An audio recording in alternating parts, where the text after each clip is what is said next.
Қайырлы күн, құрметті көрермендер, менің арнама қош келдіңіздер. Сіздермен бірге Гүлбану. Бүгін өте тамаша әрі дәмді болып шығатын үй жағдайында голубцилардың рецептісін көрсеткім келіп отыр. Әр ас үй бикесінің дайындау әдісі әртүрлі, ал мен өз әдісімен жасап сіздерге ұсынбақшымын. Ендеше видеоны соңына дейін қарап, егер де менің арнама тіркелмеген жаңа көрермен болсаңыз, міндетті түрде тіркеліп, қолдау білдіріп, лайк басып, пікір қалдыруды ұмытпаңыздар. Ал ендеше біз бастаймыз. Ең алдымен күрішімізді, яғни салқын сумен тазалап, жуып алатын боламыз. Күрішімізді 3-4 қайтара салқын суда тазартып жуып алыңыздар, міндетті түрде. Содан соң, яғни жуып алған күрішімізді, күріші батқанша үстіне қайнатылған ыстық суды құйып, осы суды жарты сағат аралығында қалдыратын боламыз.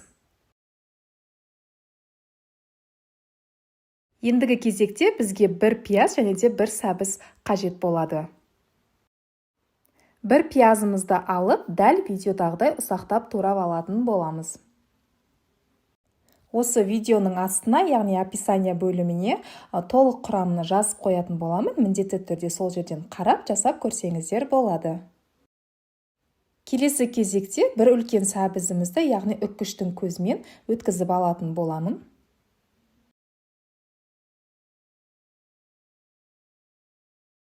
Ал ендігі кезекте табамызды отқа қойып, яғни сұйық майымызды құйып, қызып тұрған майда жаңағы пиязымыз бен сәбізімізді жақсылап, яғни сап-сары түске енгенше қуырып алатын боламын.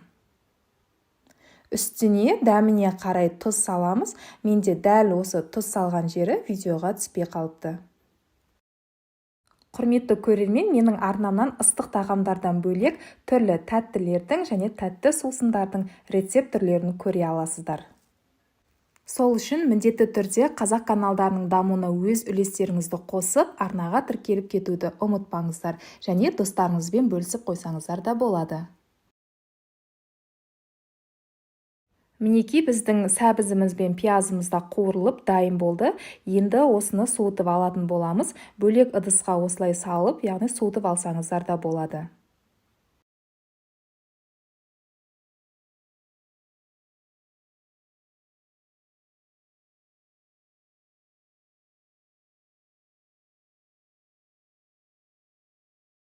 Енді бізге бір үлкен чеснок керек болады. Осылай дәл видеодағыдай майдалап турап аламын. Егер сіздерде кішкентай чеснок болса, онда 2-3 қоссаңыздар болады. Ол өздеріңіздің қалауларыңызға қарай әрине. Ендігі кезекте жаңағы суыған сәбізімізді ыдысымызға осылай салып аламыз, және де үстіне жаңағы артық суынан алып тастап күрішімізді салып алатын боламын. Және де осылай бір араластырып жібересіздер. Содан соң үстіне фарш салдым. Мендегі фарш сиыр етінің фаршы. Сіздерде кез келген фарш түрін қолдансаңыздар болады. Одан соң оның үстіне жаңа туралған чесногымызды, яғни сарымсағымызды саламыз. Дәміне қарай тұзымызды, бұрышымызды қосып алатын боламын.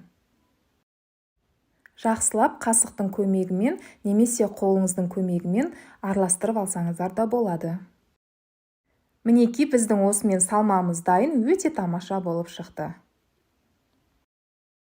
Келесі кезекте бізде болгар борщтарын, яғни тазартып, жуып, тазалап, осылай дайындап аласыздар алдын ала.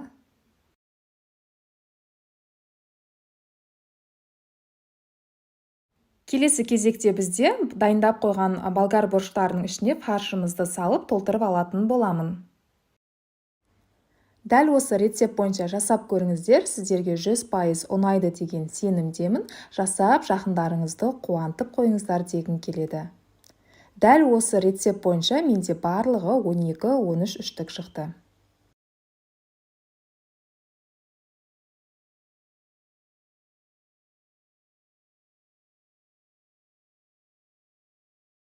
Келесі кезекте болгар борщтарын пісіріп алу үшін подливасын дайындаймыз.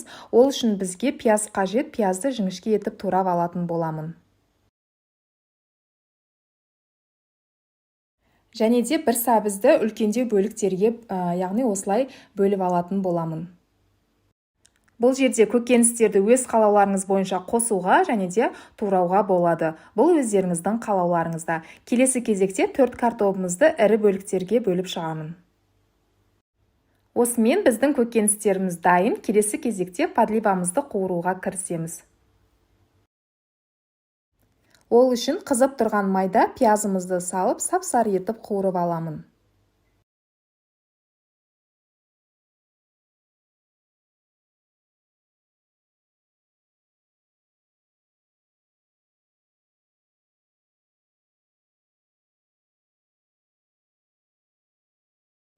Үстінен сәбіз картобымызды салып, жақсылап отырып араластырамын және де кішкене қуырып алатын боламыз.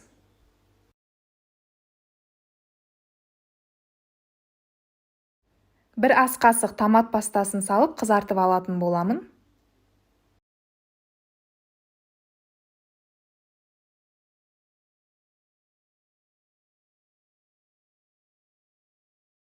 Және де үстіне дәміне қарай тұзымызды, бұрышымызды салып алатын боламын. Сорпамызға ерекше дәм беру үшін 3 ас қасық қаймақты қостым. Сіздер де солай жасап көріңіздер, дәмі өте ерекше әрі дәмді болады. Егер де қаймақ жоқ болса, орнына, яғни майонез қолдансаңыздар да болады. Барлығын қуырып дайындап алдық. Енді осының үстінен голубциларымызды салып орналастырып алатын боламын.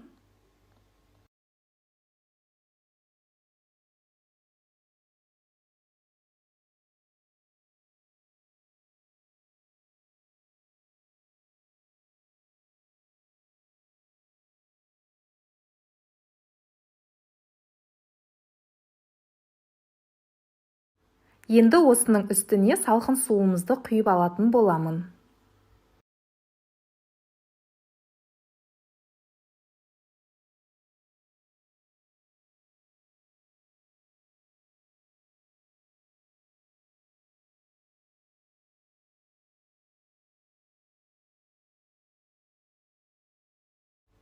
Бетін жауып, бір қайнағаннан кейін астын баяу отқа қойып 45 минутта пісіріп алатын боламын. Осымен біздің тағамымыз пісіп дайын болды. Ыдысымызға салып ұсына берсек болады. Дәмі ерекше дәмді болып пісіп шыққан. Міндетті түрде жасап, жақындарыңызды қуантып қойыңыздар дегім келеді. Назарларыңызға үлкен рахмет, құрметті көрермен. Сіздермен болған Гүлбану. Келесі видеоларда кездескенше міндетті түрде арнаға тіркеліңіз, лайк басыңыз, пікір қалдыруды ұмытпаңыз.